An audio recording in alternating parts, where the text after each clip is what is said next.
Hello my fiery friends, the Infernoman here with our latest deck tech to show you. And for today's deck tech, we're going to be going over to the Midweek Magic special event like we do every week, and we're going to be going into what is now historic Pauper for the event. Real quick side note, oh man, I would love for them to actually have Pauper available for us on Arena. Someday, Wizards, someday, take the hint.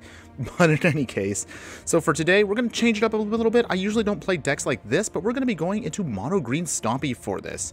So, as always, we're just going to cover the deck tech real quick, and then I will show you some no commentary gameplay, just a basic one to get you through it. Again, this is only a best of one event, so it's not anything super special, but if you are the person that's just struggling to put together a deck real quick, try this out, and I'm sure you will not be disappointed. So as you see right here, our deck is as simple as can be. Mono Green Stompy is as exactly as you imagine it. We're just going to try to play a bunch of big creatures ahead of curve and just start smashing our opponent and try to get them to be overwhelmed before they can respawn. The good news, of course, is if you do play Pauper, you'll realize that the advantage of this is there's no wraths. So the biggest thing that our deck has to worry about is spot removal. But in our deck, we're going to be having a total of 30 creatures in the deck. So that's more than enough that most decks out there do not have enough spot removal to remove everything we have. And we do have a couple of backup game plans in case we do get blown out. So real quick, in the first drop slots, you'll have your Land of War Elves to help us ramp out. As far as your early game threats, you'll have Tajuru Blightblade with Death Touch. You're not going to really attack with too much with this. This is just a chump blocker to take out anything bigger that our opponent has. Snarling Wolf is going to be here also as your ideal first drop that can get to a 3/3 on turn 2 and start smashing our opponent very quickly. You will then also have Bayou Groff in the 2-drop slot. And again, you're mostly going to be sacrificing one of your weaker creatures just to make this an immediate threat at a 5/4. Rona Stalwart is a 2/2. And it has the exert ability. So when you do exert it, that means you tap and then it won't untap during its next untap step. It'll get +1/+1 and it cannot be blocked with creatures of power 2 or less this turn. This basically helps us get through a lot of the white weenie decks in the Pauper format. Hooded Brawler also allows us to exert itself, but instead it'll get a +2/+2 until end of turn. Jewel Thief from Streets New Capenna is really sweet. It has Vigilance and Trample and also creates a treasure token that can help us ramp into some of our bigger threats. Loathsome Chimera is a 4/1, so it's a little on the weak side. However, its escape ability allows us to bring it back as long as we exile 3 other cards from our graveyard. And just a really nice card, only just because if we do start getting blown up by spot removal, this card can keep coming back, forcing our opponent to either waste more resources on it or just hopefully concede the match. As far as your finishers for the deck, you'll have 2 copies of Silverback Shaman in the 5-drop slot as a 5/4 ape with Trample. When it dies, it allows us to draw a card, so at least it can replace itself if it does get destroyed. And then finally, the one that you really want to lean into is going to be our Hookhand Mariner and Riphook Raider. So this werewolf initially is a 4/4 creature with Daybound, and if it can flip it onto the night side, then it cannot be blocked with creatures of power 2 or less, and it becomes a 6/4. So hopefully we can try to flip it and just do an insane amount of damage. As far as your own removal, since we are mostly a creature heavy deck, full playset of Ram Through, if we put this on any one of our tramplers, Ram Through can do a little extra damage past the creature that we're trying to get rid of. And then finally, for protection, just a simple set of Snakeskin Veils, which is also nice. Not only does it give hexproof, but leaves behind a +1/+1 counter on our card. And then, of course, for your lands, simple as can be, this is Pauper, so you only need 20 forests and 2 copies of Tranquil Thicket. Great in the early game, but if you don't need it in the late game, just cycle it away for something else.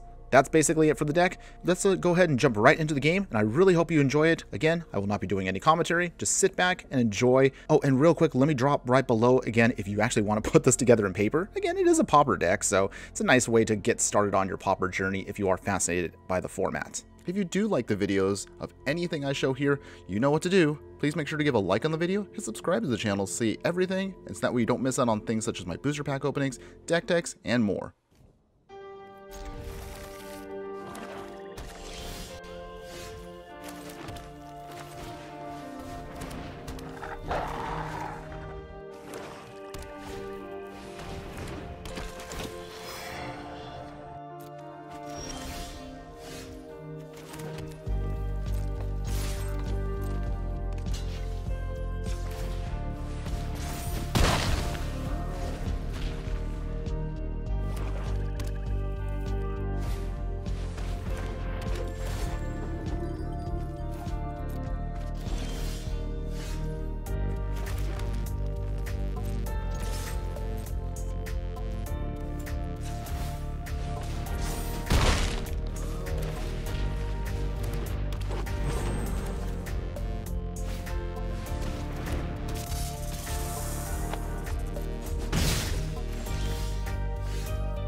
And that was our gameplay video for today. Thanks again for watching, everyone, and just remember that no matter what you do play in the game of life, always be sure to burn bright. Later!